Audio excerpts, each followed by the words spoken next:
कहानियाँ तो आपने बहुत सुनी होंगी, मगर इस दुनिया में कुछ ऐसी भी कहानियाँ हैं जिन पर विश्वास कर पाना बहुत मुश्किल होता है। आज की हमारी कहानी एक ऐसे दिल दहला देने वाली केस की है। गौरव तिवारी, इंडिया के फेमस, जिन्होंने अपनी पूरी जिंदगी मौत के पीछे के राज को जानने में लगा दी। अब उनकी खुद की मौत एक बहुत बड़ा राज बनकर रह गई है। 7 जुलाई 2016 को 32 साल के गौरव सुबह 8 बजे उठे और अपनी डेली रूटीन में लग गए। रोज की तरह पहले उन्होंने नाश्ता किया, फिर ईमेल्स चेक किया। कुछ इम्पोर्टेंट ईमेल सेंड करने के बाद गौरव करीब 11 बजे के आसपास बाथरूम में नहाने चले गए। घर के सभी लोग अपने अपने कामों में लगे थे जब उन्हें बाथरूम से एक बहुत जोर की आवाज़ आई, मानो कुछ गिरा हो। गौरव की वाइफ और उनके पेरेंट्स ने उस आवाज़ को सुनते ही गौरव को पुकारा, मगर गौरव का कोई रिस्पॉन्स नहीं आया। कुछ ही देर में तीनों गौरव के बाथरूम के पास पहुँचे और बाथरूम को अनलॉक करने लगे, मगर तब भी गौरव ने किसी भी बात का कोई रिस्पॉन्स नहीं दिया। गौरव के घर वाले बुरी तरीके से परेशान हो गए। वो जोर जोर से दरवाज़ा पीटने लगे। गौरव के पिता ने किसी तरह दरवाज़ा तोड़ा और उन्होंने देखा गौरव बाथरूम के फ्लोर पर बेहोश पड़ा है। घर वालों ने बिल्कुल भी देरी ना करते हुए गौरव को उठाया और सीधा हॉस्पिटल ले गए। वहां जाते ही डॉक्टर ने गौरव को डेथ डिक्लेयर कर दिया। हैरत की बात तो ये थी, यूं तो गौरव की डेथ ऑन द स्पॉट हो गई थी, मगर उन्हें इंटरली कोई नुकसान नहीं हुआ था। यानी ना ही गौरव को कोई हार्ट अटैक आया था और ना ही उसके साथ ऐसा कुछ हुआ था जिसकी वजह से उसकी इमीडिएटली मौत हो जाए। लेकिन गौरव की गर्दन पर एक लंबा सा काला निशान पाया गया था, जो कैसे आया और किसने दिया ये आज तक कोई नहीं जान पाया है। मगर इतनी मिस्ट्री भरी मौत सच में कोई पैरानॉर्मल एक्टिविटी का रिजल्ट या सोचा समझा मर्डर? लेकिन पहले जान लेते हैं कि गौरव तिवारी थे कौन। गौरव तिवारी इंडियन पैरानॉर्मल सोसाइटी के फाउंडर थे। वो 1986 में पटना में पैदा हुए थे। वो 21 साल की एज में अमेरिका अपनी हाई स्टडी के लिए चले गए थे। वैसे तो वो एविएशन इंडस्ट्री मतलब एयरोप्लेन की पढ़ाई करने के लिए अमेरिका गए थे, मगर वहाँ जाकर उनकी दिलचस्पी पैरानॉर्मल एक्टिविटीज़ और भूत प्रेत से जुड़ी चीज़ों में बढ़ने लगी।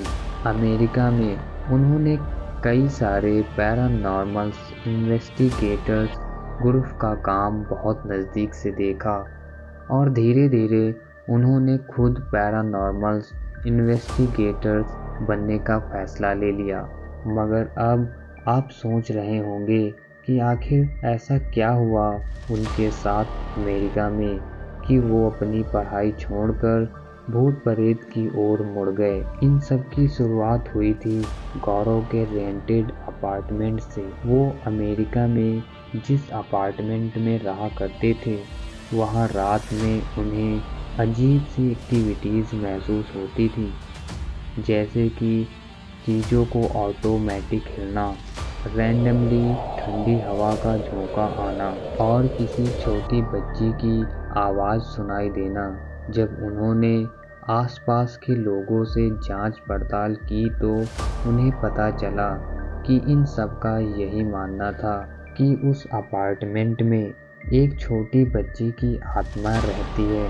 गौरव को खुद भी इस बात का एहसास होने लगा था और इसी की खोज करते करते गौरव पैरानॉर्मल एक्सपर्ट के टच में आ गए थे।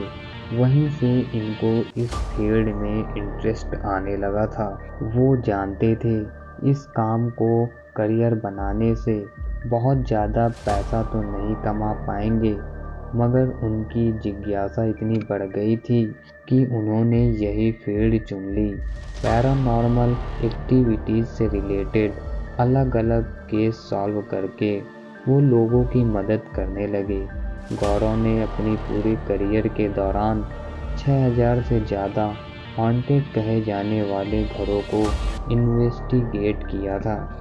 यही नहीं, इंडिया के बेहद फेमस साइट्स जैसे पुलधारा विलेज, मुकेश साइट्स और न जाने कितने और साइट्स उन जगहों में से जहां गौरव ने जाकर अपनी इन्वेस्टिगेशन की थी। जब गौरव ने इंडियन पैरानॉर्मल सोसाइटी बनाई थी तब उनका सबसे बड़ा मोटिव था इंडिया में एक ऐसी हेल्पलाइन सेटअप करना जो सिर्फ नॉर्मल एक्टिविटीज़ एक्सपीरियंस कर रहे हैं लोगों की हेल्प करेगी। गौरव का हर इन्वेस्टिगेशन बेसिक साइंस हुआ करती थी। वो जो भी ढूंढ कर निकालते उसके पीछे का साइंटिफिक रीजन जरूर घूमते। वो अपनी रिकॉर्डेड रीडिंग को आधार रख के ही किसी कंफ्यूजन पर आया करते थे। गौरव काफ़ी फियरलेस इंसान थे। आपने कुछ हॉरर शो जैसे फियर फाइल्स और भूत आया के बारे में तो सुना ही होगा। इन शो की कुछ कुछ कहानियाँ गौरव के केसेस पर बनाई गई थी। और तो और गौरव खुद भी इन शो के इंट्रो और एंड में नज़र आए थे। उनका करियर जोरों शोरों पर था जब गौरव को एक नया इन्वेस्टिगेशन केस मिला। ये वही केस था जिसे वो कभी कंप्लीट नहीं कर पाए, जिसके दौरान गौरव की मिस्ट्री भरी मौत हो गई। गौरव एक जगह की इन्वेस्टिगेशन कर रहे थे जहां उनकी रीडिंग्स के अनुसार 12 आत्माओं का साया था। 7 जुलाई के कुछ दिन पहले से गौरव ने अपनी पत्नी को कहना शुरू कर दिया था कि एक नेगेटिव फोर्स थी जो उनका पीछा कर रही थी और उन्हें बार बार अपनी दुनिया में खींच रही थी। पुलिस ने जो रिपोर्ट दर्ज की उसमें उन्होंने इस केस को सुसाइड नाम दिया, मगर सोशल मीडिया पर हर जगह गौरव की मौत पैरानॉर्मल एक्टिविटीज़ का रिजल्ट बताया गया। गौरव की मौत के इतने साल बाद भी ऐसा कोई वैलिड रीज़न नहीं निकल पाया है जिससे गौरव की डेथ जस्टिफाई हो सके। क्या उनका प्लान मर्डर हुआ था या उन्होंने सुसाइड कर लिया था या फिर ये काम सच में किसी शैतानी शक्ति का था? इस पहेली को आज तक कोई नहीं सुलझा पाया है। ऐसे ही इंटरेस्टिंग हॉरर स्टोरी सुनने के लिए हमारे चैनल को सब्सक्राइब कर लें। मिलते हैं नए इंटरेस्टिंग हॉरर स्टोरी के साथ। Thanks for watching.